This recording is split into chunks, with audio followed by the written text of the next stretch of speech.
Hello everyone, this is Ajit Kumar Singh. आप देख रहे हैं जियोलॉजी कॉन्सेप्ट्स। ये है सितंबर के लास्ट वीक का लास्ट वीडियो, यानी कि फोर्थ वीक का थर्ड वीडियो। इसके लिए हमने कुछ टॉपिक्स जो चूज़ किए हैं वो है प्रधानमंत्री गरीब कल्याण अन्न योजना, जो कि अगेन 3 मंथ्स के लिए एक्सटेंड कर दिया गया है। इसके बारे में हम देखेंगे, इसके कुछ details. New tiger reserve in UP वे तो काफ़ी इंपॉर्टेंट है। अगर कोई नया टाइगर रिजर्व बनता है किसी भी स्टेट में कहीं पे भी, that becomes very important for the exam. Flex fuel ये काफ़ी इंपॉर्टेंट है, क्योंकि जो नया एनर्जी सेक्टर, एनर्जी का जो फॉर्म चेंज हो रहा है उसके लिए फ्लेक्स फ्यूल कार्स आ रही हैं। It's important. Then triple dip in La Nina, then Madhav national park, again in Madhya Pradesh में एक नेशनल पार्क बन रहा है नया सा। Then AVGAS 100LL, then Carl Gustaf M4, new CDS attorney general of India, hybrid power plant, CNG terminal and Pinaka rocket system. ये सारे topics हम एक एक करके देखते हैं। आते हैं पहले टॉपिक पे, विच इज़ प्रधानमंत्री गरीब कल्याण अन्न योजना, PMGKAY। ये इसका शॉर्ट फॉर्म है। अब ये है क्या एक्चुअली में, प्रधानमंत्री गरीब कल्याण अन्न योजना जो है वो आखिर में है क्या, राइट? तो इसके लिए हम सबसे पहले ये समझ लेते हैं कि इसका कॉन्टेक्स्ट क्या है। कॉन्टेक्स्ट ये है कि जब ये कोरोना जब हुआ उस समय बहुत सारे लोगों की जो लाइवलीहुड है वो जा चुकी थी। बहुत सारे जो डेली वेज वर्कर्स थे उनकी लाइवलीहुड जा चुकी थी। तो उस समय जो सब लोग अलग अलग स्टेट से छोड़ छोड़ के अपने अपने होम स्टेट में जा रहे थे, मोस्टली बिहार यूपी के लोग थे, छत्तीसगढ़ झारखंड राजस्थान, यही सारे लोग होते हैं जो एज ए लेबर अलग अलग स्टेट्स में काम करते हैं, क्योंकि वहाँ पे जो जॉब की जो अपॉर्चुनिटीज़ हैं, जो एम्प्लॉयमेंट की अपॉर्चुनिटीज़ है वो काफ़ी कम है। तो वही सब लोग जब लौट के वापस जा रहे थे तो उनको एक सर्वाइवल के लिए, उनके खाने के लिए कुछ हो घर पे अवेलेबल, इसलिए इस स्कीम को लाया गया था, राइट? अब इसमें क्या किया कि जो पहले से NFSA है, यानी कि नेशनल फूड सिक्योरिटी एक्ट 2013 है, इसमें ऑलरेडी फूड जो सब्सिडाइज रेट पे है वो लोगों को दी जाती है, राइट? पर उसके अलावा कुछ और अनाज जो है, राइस एंड ग्रेन, मतलब सीरियल्स, राइस जो भी है, वो 5 kg पर पर्सन पर फैमिली ऐसे दिया जाने लगा एक्स्ट्रा, फ्री ऑफ कॉस्ट। इसके लिए कोई कॉस्ट नहीं थी, ये था फ्री ऑफ कॉस्ट, ठीक है ना? और ये स्टार्ट होता है 2019 में, कोविड के टाइम पे, और उसी समय से ये चलते आके अभी तक, यानी कि इस साल के अंत दिसंबर के 2022 के दिसंबर तक इसको फिर से एक्सटेंड कर दिया गया। हर बार 3 महीने इसको एक्सटेंड कर दिया जा रहा है। तो हम समझते हैं कि ये चीज़ आखिर है क्या, स्कीम है क्या, राइट? द स्कीम जो है ये aimed at providing each person who is covered under national food security act 2013, जो मैंने यहाँ पे अभी जस्ट मेंशन किया, उनको 5 kg ग्रेन्स दिए जाएंगे, वीट और rice, for free in addition to जो पहले से उनको 5 kg सब्सिडाइज फूड ग्रेन मिल रहा है उसके एडिशन में ये दिया जाएगा, राइट? तो जो पहले से NFSA एक्ट के थ्रू जो दिया जा रहा है फूड ग्रेन, वो PDS यानी कि पब्लिक डिस्ट्रीब्यूशन सिस्टम, जिसको बहुत सारे स्टेट्स में कोटा भी कहते हैं, कि कोटा से जाके हम अनाज लेके आते हैं। पहले जैसे केरोसिन मिलता था, उसी PDS से के थ्रू अभी फूड ग्रेन्स मिल रहे हैं थ्रू NFSA, यानी कि जो उसकी जो एक्ट है, जिस एक्ट के अंडर ये दिया जाता है वो है NFSA।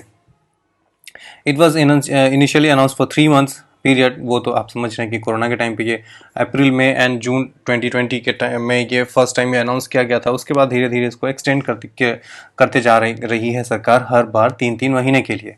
इसमें कुछ जो 80 करोड़ लोगों को मतलब 120 करोड़ हमारी जनसंख्या है, उसमें से 80 करोड़ लोगों को जो कि राशन कार्ड होल्डर्स हैं, उनको ये एक्स्ट्रा 5 kg फूड ग्रेन्स जो है वो दी जा रही है। मतलब ये एक अपने आप में एक बहुत बड़ी बात है कि सरकार इतने बड़े पैमाने पे लोगों को प्रोवाइड कर रही है food grain free of cost, right?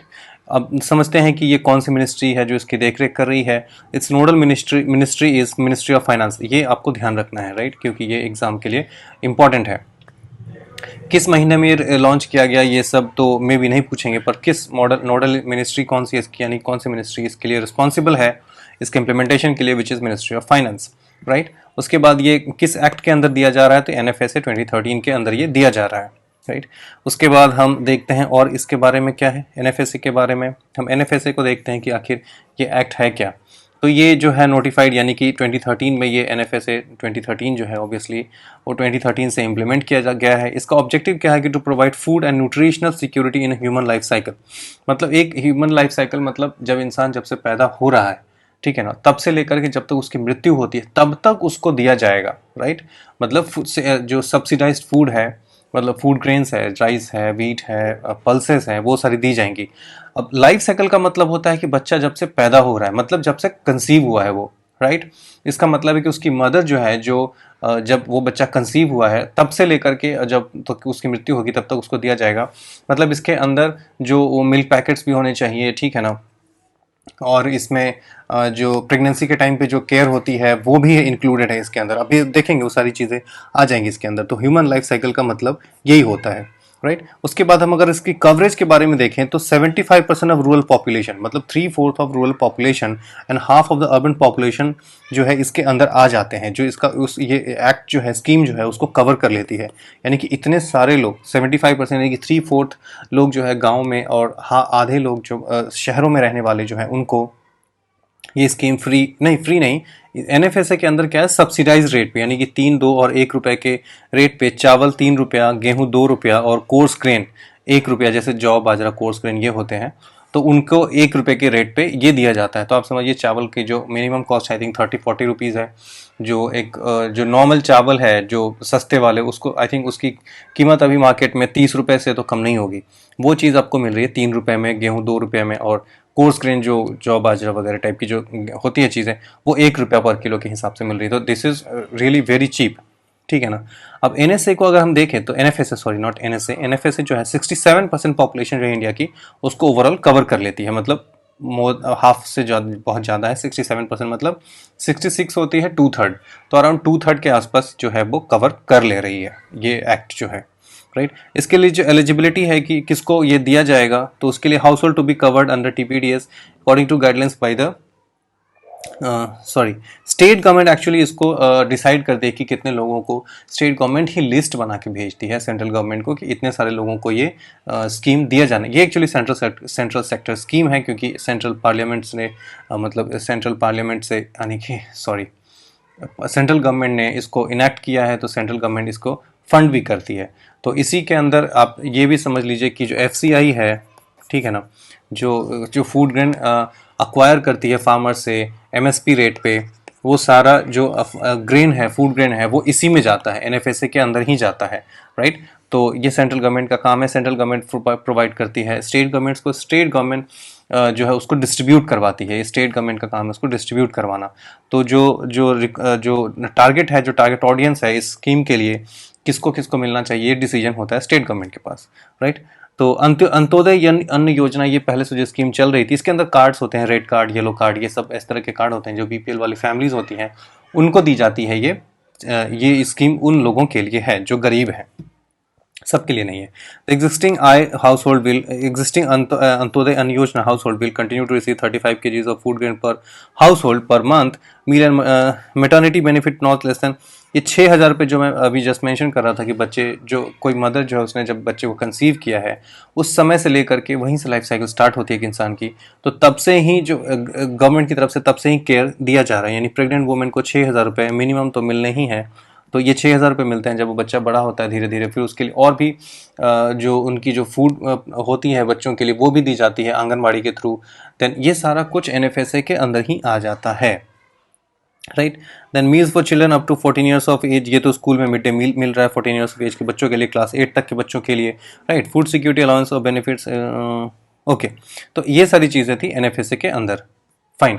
तो आपने एनएफएसए के अंदर क्या देखा कि जो ये स्कीम है वो ओवरऑल 67% पॉपुलेशन को कवर करती है, 75% रूरल एंड 50% अर्बन, राइट। उसके बाद इसकी जो कॉस्ट है, जो जिस कॉस्ट पे, जिस रेट पे ये चीज़ें प्रोवाइड की जाती है, यानी कि rice, wheat, coarse grain, rice को 3 रुपया, गेहूं को 2 रुपया और कोर्स ग्रेन को 1 रुपये के रेट के हिसाब से दी जाती है। उसके बाद जो प्रेग्नेंट वुमेन है उसको मिनिमम 6,000 रुपीज़ दी जाएगी, क्योंकि ये लाइफ साइकिल, ये स्कीम है वो ह्यूमन लाइफ साइकिल को कवर करता है। यानी प्रेगनेंसी से लेकर के डेथ तक, ये जब तक इंसान जिंदा है तब तक उसको प्रोवाइड किया जाएगा। देन बच्चों के लिए मिड डे मील भी दी जाती है, राइट। तो ये सारी चीज़ें उसके अंदर कवर हो जाती हैं, ठीक है। अब हम आते हैं नेक्स्ट टॉपिक पे, which is new tiger reserve in Uttar प्रदेश।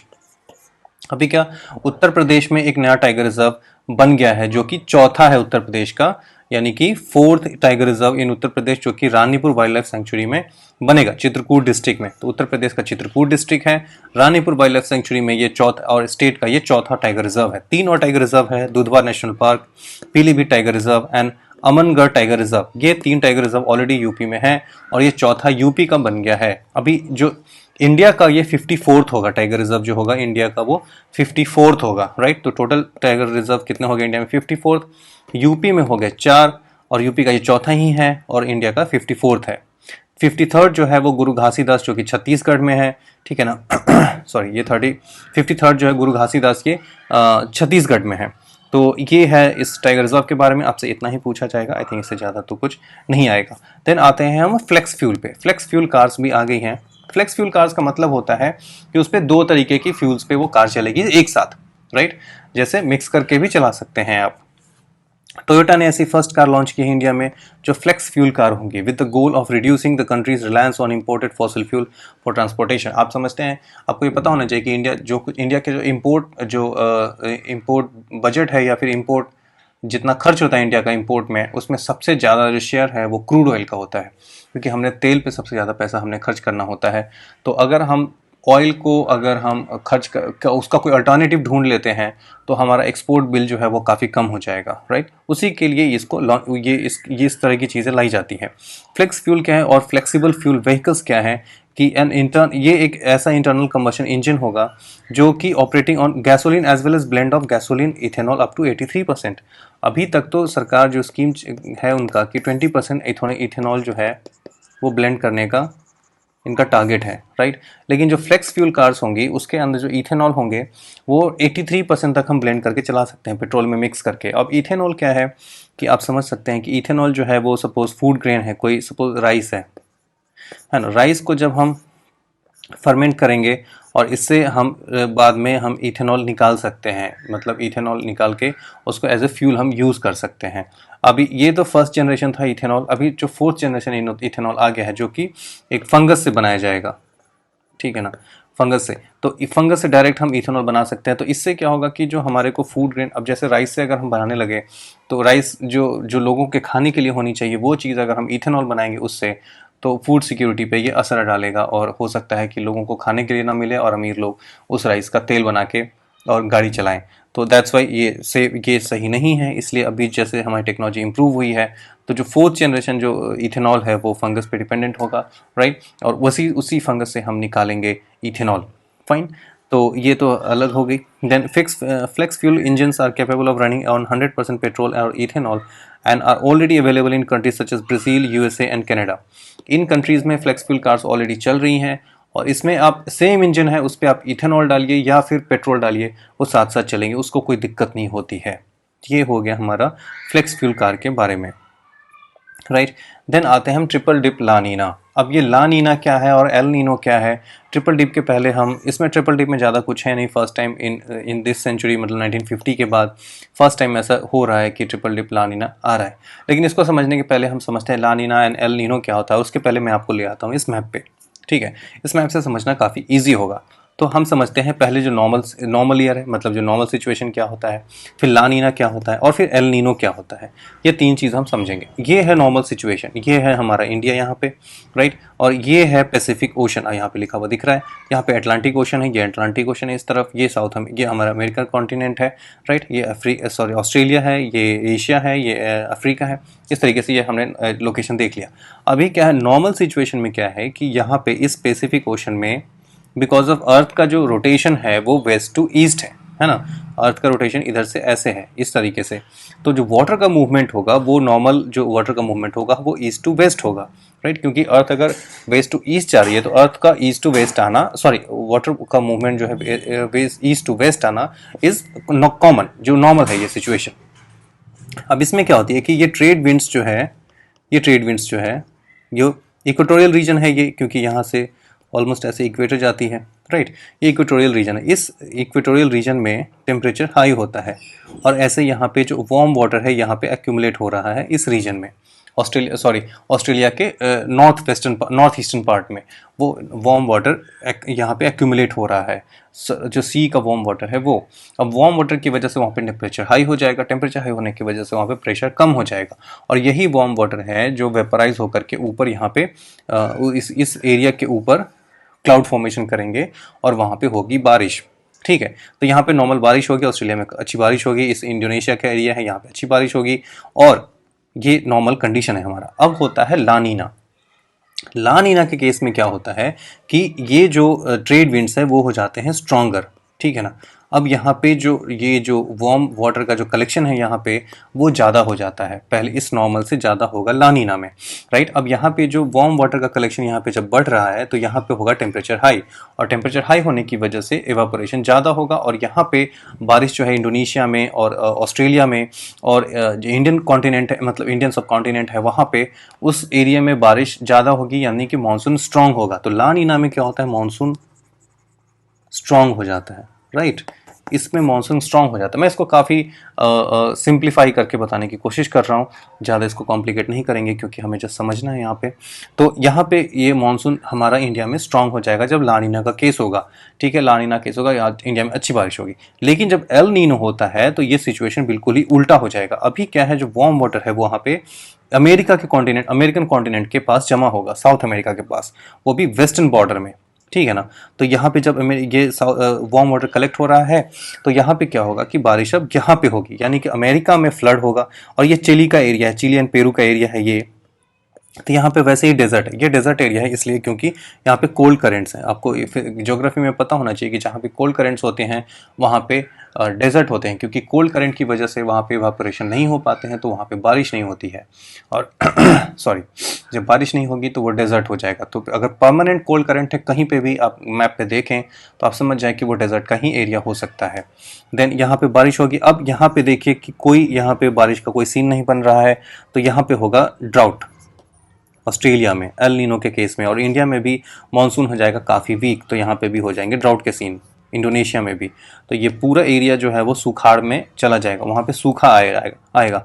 पर यहाँ जो डेजर्ट में आप देखेंगे कि डेजर्ट में फ्लड आ जाएगा, क्योंकि यहाँ पे डेजर्ट है और यहाँ पे हो रही है बारिश, तो डेजर्ट के एरिया में फ्लड आ जाएगा एल नीनो के केस में, ठीक है। जब एल नीनो स्ट्रांग होता है तो डेजर्ट में आता है, डेजर्ट में फ्लड आ जाएगा, और इंडिया और ऑस्ट्रेलिया के केस में वहाँ पे आ जाएगा ड्राउट। और फिर इंडिया, ऑस्ट्रेलिया और इन सारी जगहों पे जो है वो फॉरेस्ट फायर होना क्वाइट इनएविटेबल हो जाता है, क्योंकि अगर ड्राउट हो गया है, मौसम सूखा है, पेड़ पौधे सूख गए हैं और जंगल भी सूख गए हैं, तो वहाँ पे जरा सी फायर की वजह से, या फिर जो ट्री के ब्रांचेस होते हैं वो खुद में ऐसे फ्रिक्शन हो करके उससे भी फायर होने के चांसेस बहुत बढ़ जाते हैं। और फिर बुश फायर जो ऑस्ट्रेलिया में अभी 2-3 साल पहले, ये कोरोना के टाइम पे ही हुआ था कि बुश फायर बहुत ही खतरनाक आया था, वो ये सब सीन ऑलरेडी, वो मतलब ये सब चीज़ें काफ़ी कॉमन हो जाएंगी अगर ऐसा एल नीनो स्ट्रांग हुआ तो हमारे लिए इंडिया के पर्सपेक्टिव में ला नीना का स्ट्रांग होना is a good sign, El Nino का स्ट्रांग होना इज़ अ बैड साइन, क्योंकि वैसा अगर हुआ तो हमारे यहाँ पे ड्राउट आ जाएगा। अब समझते हैं हम कि La Nina, triple dip La Nina क्या होता है। तो India is seeing extended spell of La Nina called a triple dip La Nina. कि ट्रिपल डिप ला नीना का मतलब ही होता है कि 3 विंटर सीजन अगर नॉर्दर्न हेमिस्फेयर में 3 विंटर सीजन में अगर ला नीना का इम्पैक्ट रह जाता है कंटिन्यूसली, उसको कहते हैं triple dip La Nina. Triple dip La Nina is a phenomenon lasting across 3 winter seasons in the northern hemisphere, right. Is only third time since 1950 ना, 1950 के बाद ये थर्ड टाइम ऐसा हो रहा है, थर्ड टाइम, इसलिए इसको ट्रिपल डिप ला नीना कहते हैं। इसी की वजह से इसको ट्रिपल डिप ला नीना कहा जा रहा है, right. As per world meteorological, it's likely that the protected La Nina event is will last until the at least at the end of the year, becoming century's first triple dip La Nina, ठीक है। तो ऐसा कह रहे हैं कि इस साल के अंत तक भी ये जा सकता है, जो ये प्रोट्रैक्ट मतलब कि काफ़ी टाइम तक ये चला जाएगा, तो इस साल के अंत तक भी ये जा सकता है। अब ला नीना के बारे में जस्ट मैंने एक्सप्लेन कर दिया, उसी को यहाँ पे इन्होंने समरी के फॉर्म में जस्ट यहाँ पे दिया है, राइट। तो ये हो गया ला नीना के बारे में। अब हम आते हैं नेक्स्ट टॉपिक पे, which is Madhav national park. Madhav national park आपको एम से याद रखना चाहिए कि ये एमपी में है, ठीक है ना। एक नया नेशनल पार्क बनाया जा रहा है, सॉरी माधव नेशनल पार्क तो ऑलरेडी है। वहाँ पे टाइगर री इंट्रोड्यूस किए जा रहे हैं, क्योंकि वहाँ पे टाइगर्स बहुत टाइम के बाद टाइगर इंट्रोड्यूस किए जा रहे हैं, मतलब 1958 के बाद, नहीं सॉरी 1958 में तो ये ये माधव नेशनल पार्क बनाया गया था, पर टाइगर यहाँ पे काफ़ी टाइम के बाद आ रहा है। कितने टाइम के बाद वो that is not mention here, पर काफ़ी टाइम के बाद वहाँ पे टाइगर इंट्रोड्यूस किए जा रहे हैं। अब ये कहाँ पे है, मध्य प्रदेश में, शिवपुरी डिस्ट्रिक्ट मध्य प्रदेश का जो है, वहाँ पे ये नेशनल पार्क है, उसके अंदर ये टाइगर इंट्रोड्यूस किए जा रहे हैं। अब ये हम समझते हैं कि यहाँ पे अगर फ्लोरा देखें वहाँ की, तो जो इंडियन जो क्लाइमेट है वो मानसून क्लाइमेट है, और जो एमपी का एरिया है वो ट्रॉपिक के पास है, तो ट्रॉपिकल ड्राई डेसिडुअस हो जाएगा, क्योंकि एमपी का जो रेनफॉल है वो बाकी जैसे ईस्टर्न पार्ट ऑफ इंडिया से कम है, तो इसलिए वहाँ पे ड्राई डेसिडुअस रहेगा फ्लोरा। एंड फोना में उसमें आप देख सकते हैं नीलगाई है, चिंकारा है, चौसिंघा है। पर ये this things are not important, आपको ये पता होना चाहिए कि माधव नेशनल पार्क जो है वो एमपी में है और वहाँ पे टाइगर इंट्रोड्यूस किए जा रहे हैं, इतना तो एटलीस्ट बहुत ही इंपॉर्टेंट है। देन अब हम आते हैं AVGS 100 LL क्या है, तो हमें इसके बारे में अगर ऐसा कभी क्वेश्चन में आ जाए कि व्हाट इज़ दिस, है ना, ये एक स्पेशल एविएशन फ्यूल है, बस इतना भी अगर आपको याद रहता है तो ये आपका काम हो जाएगा। किसने बनाया है? इंडियन ऑयल कॉरपोरेशन ने बनाया है, और एक स्पेशल एविएशन फ्यूल है जो कि एयरक्राफ्ट्स में या अनमैन्ड व्हीकल्स जो हैं UAVs, उसमें ये यूज़ किए जाएंगे। कार्ल गुस्ताफ पे आते हैं कि कार्ल गुस्ताफ क्या है। कार्ल गुस्ताफ ये है, एक गन है, ठीक है ना, एक ऐसे शोल्डर रॉकेट लॉन्चर टाइप है ये। तो मतलब सपोज लो लाइंग अगर एयरक्राफ्ट फ्लाई कर या हेलीकॉप्टर्स हैं तो उसको ये आसानी से टारगेट कर सकता है। इसमें क्या है, जो स्वीडन ने है इसको इंडिया में ही बनाने का जो अब टारगेट दिया है, मतलब इंडिया में ही मैन्युफैक्चर करने का जो प्लान किया है, क्योंकि इंडिया इसको बहुत पहले से ही यूज़ कर रही है सिंस 1976, लेकिन अब ये इंडिया में ही मैन्युफैक्चर किया जाएगा, तो मेक इन इंडिया भी हो गया, है ना। मेक इन इंडिया तो यही है कि भैया आपको जो भी बनाना है आप इंडिया में आके बनाइए, है ना। तो ये मेक इन इंडिया का पार्ट हो गया। अब ये आपको ये पता होना चाहिए कि कार्ल गुस्ताफ M4 जो है वो स्वीडन का गन है, वो स्वीडन में बनता है और स्वीडन ने ही इंडिया में अब बनाना है, और इसकी रेंज जो है वो 1500 मीटर्स की होती है, और ये रिकॉइललेस, ऐसा कहते हैं, रिकॉइललेस गन है, यहाँ पे कहीं पे मेंशन होगा। तो ये छोटे टारगेट्स होते हैं, उसको ये आसानी से टारगेट कर सकता है, जैसे हेलीकॉप्टर्स हो गए, लो लेवल फ्लाइंग जो एयरक्राफ्ट है उसको भी टारगेट कर सकते हैं, या फिर हेलीकॉप्टर को भी ये टारगेट कर सकता है। ये कुछ ऐसा दिखता है। देन हम आते हैं न्यू CDS, हमारे नए CDS जो बिपिन रावत, हमारे जो पुराने CDS थे, उनकी डेथ हो गई थी हेलीकॉप्टर क्रैश में। अब उनके बाद अब नए लेफ्टिनेंट जनरल अनिल चौहान जो है वो नए CDS अपॉइंट किए गए हैं, चीफ ऑफ डिफेंस स्टाफ। अब हम समझते हैं कि CDS होता क्या है, कि चीफ ऑफ डिफेंस स्टाफ होता क्या है। ये 2019 में अप्रूव किया गया था। तो ये होते हैं तीनों सर्विसेज के head. Chief of defence staff जो होते हैं वो तीनों सर्विसेज, यानी कि आर्मी, एयरफोर्स और नेवी। एक्चुअली हुआ क्या, जब कारगिल वॉर हुई 2000 में, ठीक है ना, कारगिल वॉर, उस समय क्या हुआ कि तीनों जो फोर्सेस थी, एयरफोर्स, नेवी, आर्मी, इसके अंदर इन तीनों के बीच में कोऑर्डिनेशन नहीं हो पा रहा था प्रॉपर तरीके से। तो उसके बाद जब कारगिल वॉर ख़त्म हो गई, उसके बाद यहाँ पे शकतकर कमेटी बिठाई गई, और उन्होंने ये सजेशन दिया कि हम एक ऐसा कंबाइंड, एक ऐसा सिस्टम बनाएं जिसका जो कंट्रोल है वो किसी एक इंसान के पास होता है, कि कोऑर्डिनेशन जो है वो राइट टाइम पे सही तरीके से किया जा सके। इसीलिए CDS की पोस्ट बनाई गई। तो फर्स्ट CDS बिपिन रावत थे, जिनकी अभी डेथ हो चुकी है, और सेकंड CDS जो है हमारे जनरल बिपिन रावत हैं, ठीक है ना। ये हमारे नए CDS बन चुके हैं। ये 4 स्टार मिलिट्री ऑफिसर हैं, ठीक है ना। अब हम समझते हैं कि अब हमारे को ये जानना यहाँ पे ज़रूरी है कि शकतकर कमेटी और कारगिल रिव्यू कमेटी, ये सारी चीज़ें जो है CDS से रिलेटेड है। तो आपको ध्यान रखना है कि जैसे अगर CDS आता है तो कारगिल रिव्यू कमेटी और शकतकर कमेटी, नरेश चंद्र कमेटी भी है। तो ये सारी चीज़ें आपको ध्यान रखनी है, ताकि इससे आसानी से अगर क्वेश्चन में ऐसा कुछ ऑप्शन में हो तो आप आसानी से वहाँ पर टिक कर सकें। अब समझते हैं हम एलिजिबिलिटी क्या होती है CDS की। तो एनी सर्विंग और retired lieutenant general any serving और रिटायर्ड, वो उनको एयर मार्शल हो सकते हैं, and vice admiral under as of 62 से कम होनी चाहिए उनकी एज, तभी उनको लिया जा सकता है ऐसे CDS। टेन्योर क्या होता है उनका, तो मैक्सिमम 65 ईयर्स की एज तक उनको ले जाया जा सकता है, और ये सारा राइट जो होता है वो सेंट्रल गवर्नमेंट के पास है, उसको कभी भी हटा सकते हैं, और फिर 65 के पहले भी, और 65 तो मैक्सिमम उनकी एज पे हम रख सकते हैं। रोल्स क्या है, तो रोल्स जो मेन इनका जो रोल है, जो फंडामेंटल रोल है वो यही है कि कोऑर्डिनेशन तीनों आर्मीज़ के, तीनों फोर्सेस के बीच में, मतलब कि नेवी, आर्मी एंड एयरफोर्स, इन तीनों फोर्सेस के बीच में जो कोऑर्डिनेशन है वही मेन रोल है CDS का।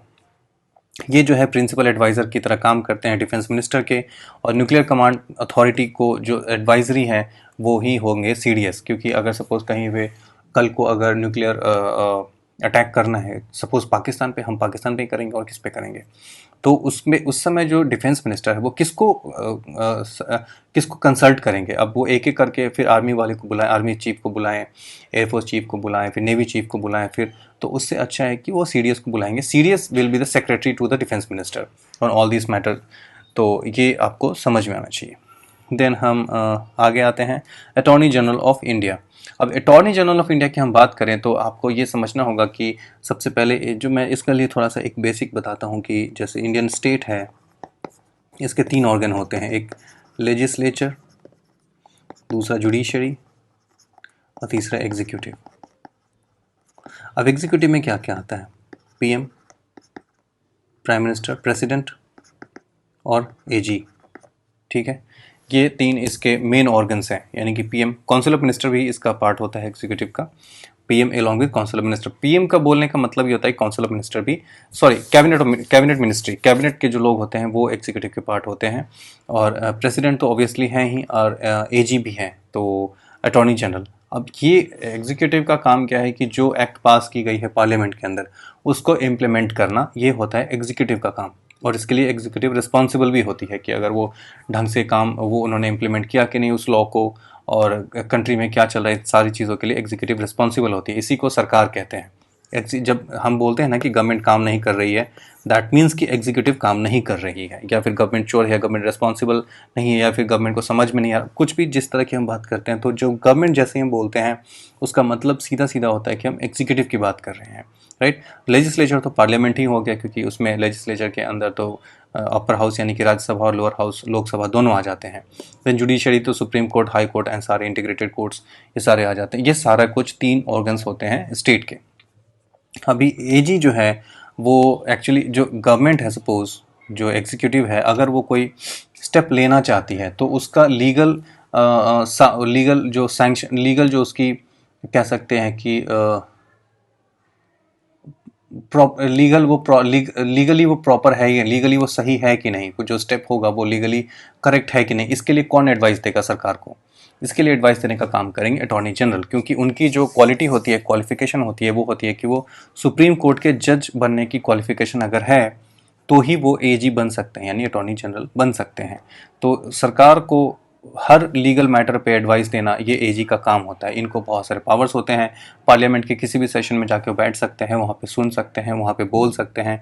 सिर्फ उनको वोटिंग राइट्स नहीं होती है, क्योंकि जब किसी बिल पे वोटिंग चल रही हो तो वहाँ पे एजी कोई वोट नहीं डाल सकते, पर कंट्री के किसी भी स्टेट लेजिस्लेचर में भी वो जाके बैठ सकते हैं, किसी भी सुप्रीम कोर्ट में या फिर हाई कोर्ट में जाके वो रिप्रेजेंट कर सकते हैं गवर्नमेंट को, यानी कि सेंट्रल गवर्नमेंट को। इसी तरीके से स्टेट गवर्नमेंट के भी अपने रिप्रेजेंटेटिव होते हैं, लॉ ऑफिसर्स होते हैं। तो इनको हाईएस्ट लॉ ऑफिसर भी कहते हैं। पहले तुम नाम जान लेते हैं कि आर वेंकटरमणी जो हैं वो नए एजी बन गए हैं, राइट। उसके बाद ये जो मेंशन है आर्टिकल में 76 आर्टिकल में ये मेंशन है इनकी पोस्ट के बारे में, एजीआई यानी कि attorney general of India. AGI क्यों लिखा है? AG attorney general of India. Then he must be a person of, जो सुप्रीम कोर्ट के जज बनने के लायक होंगे वही एजी बन सकते हैं। Right to audience in all courts of in territory of India, यानी कि किसी भी कोर्ट में जाके वो वहाँ पे रिप्रेजेंट कर सकते हैं गवर्नमेंट को। Then he has the right to speak in take part proceedings of both house of parliament for their, और ये पार्लियामेंट के किसी भी सेशन में बैठ के वहाँ पे बात कर सकते हैं, अपनी बात रख सकते हैं, वहाँ पे बैठ के सुन सकते हैं, पर वोटिंग राइट्स नहीं होती हैं।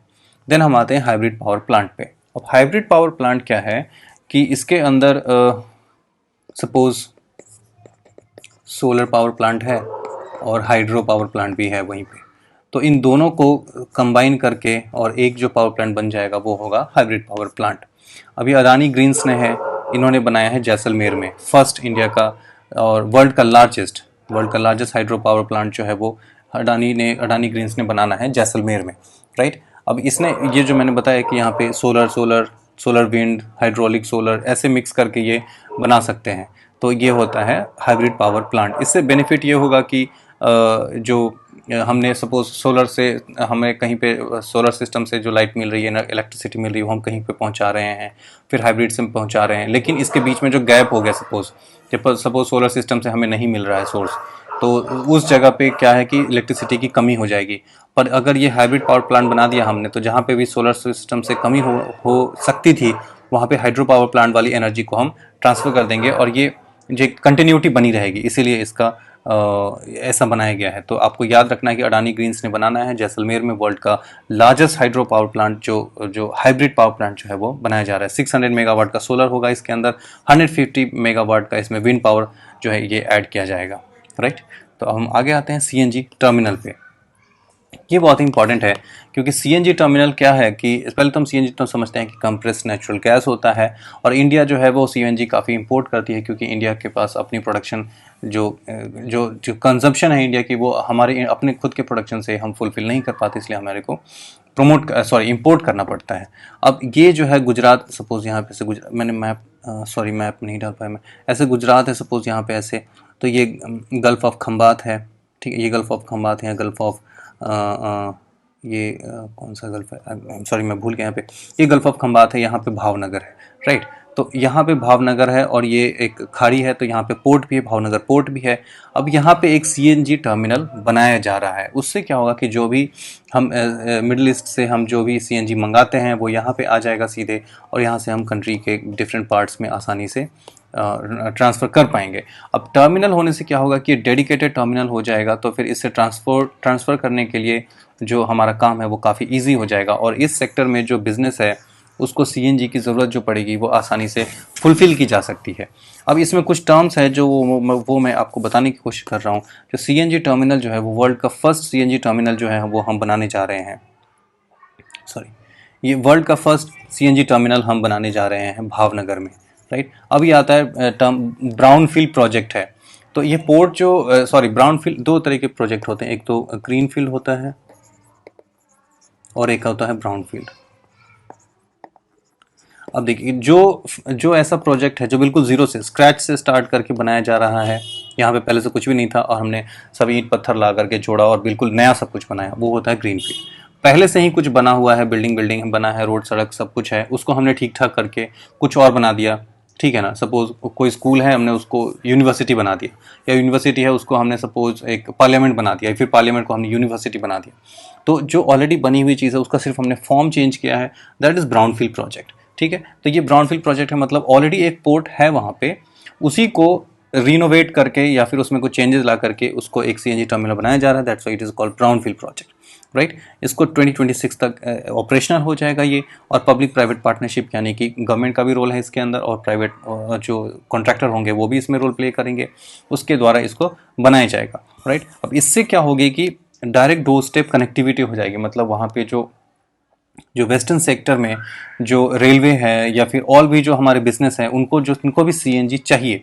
जो इंडस्ट्रियल जोन्स हैं उनको आसानी से सीएनजी प्रोवाइड किया जा सकता है, और इससे जो मेक इन इंडिया का जो टारगेट है इंडिया गवर्नमेंट का या फिर इंडिया का आप कह सकते हैं, वो आसानी से अचीव किया जा सकता है। देन इन जो नॉर्दर्न सेक्टर है वो काफ़ी पॉपुलेटेड है, हमारा जो नॉर्दर्न रीजन है लाइक गुजरात से लेकर के और बिहार तक, वेस्ट बंगाल तक, ये काफ़ी पॉपुलेटेड है। तो यहाँ पे ऑब्वियसली सीएनजी की ज़रूरत पड़ेगी, क्योंकि हमारे को कल को पॉल्यूशन कम करने के लिए सीएनजी की ज़रूरत पड़ेगी गाड़ियों में, तो आसानी से उसको ट्रांसफ़र किया जा सके, उसको एक जगह से दूसरे का ट्रांसपोर्ट किया जा सके, उस सब चीज़ों में ये काफ़ी हमारे को मदद करेगी, राइट। तो ये हो गया सीएनजी टर्मिनल के बारे में।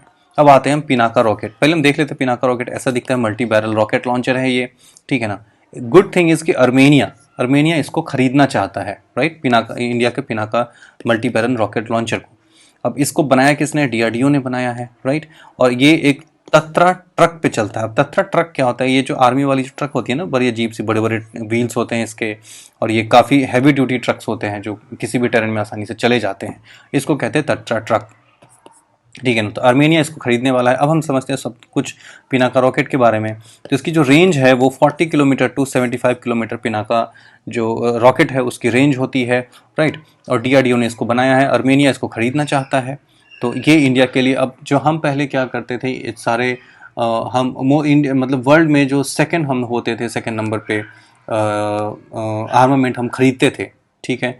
हमने बहुत सारा आर्मामेंट पैसा खर्च किया, पर अभी हम एक्सपोर्ट कर रहे हैं, जैसे पिनाका एक्सपोर्ट कर रहे हैं, ब्रह्मोस एक्सपोर्ट कर रहे हैं फिलीपींस को। उसके बाद हमने तेजस हमने एक्सपोर्ट करना है, उसके लिए तो काफ़ी सारे कंट्रीज़ ने इंक्लूडिंग यूएस ने भी इंटरेस्ट दिखाया है, क्योंकि यूएस के बाद बहुत बड़े बड़े एयरक्राफ्ट्स हैं, उनको बहुत पैसा लगता है। पर हमने जो तेजस बनाया है वो छोटे एयरक्राफ्ट्स हैं और बहुत सस्ता हम दे रहे हैं, तो हम एक्सपोर्ट करने वाले हैं अब हम, ठीक है। हम जहाँ से इंपोर्ट कर रहे थे अब हम मेक इन इंडिया कर रहे हैं, हम एक्सपोर्ट कर रहे हैं हम अपनी। तो हम ना ही सिर्फ अपना वेपन एक्सपोर्ट कर रहे हैं, हम अपनी आइडेंटिटी भी एक्सपोर्ट कर रहे हैं, और साथ साथ एक वर्ल्ड के अंदर एक स्टैंडिंग होगी कि India is a powerful and strong country जब हम ये चीज़ें एक्सपोर्ट करेंगे दूसरे कंट्रीज़ को, तो राइट। तो इसके लिए यहाँ से ये this is the end of the show, and of the slide show. इसके साथ ये वीडियो ख़त्म होता है। आई होप आपको ये आपके लिए हेल्पफुल हुआ हो। तो मिलते हैं नेक्स्ट वीडियो में, अक्टूबर के फर्स्ट वीडियो में, जो कि जल्दी ही आ जाएगा। तो मिलते हैं नेक्स्ट वीडियो में। तब तक के लिए थैंक्स फॉर वॉचिंग।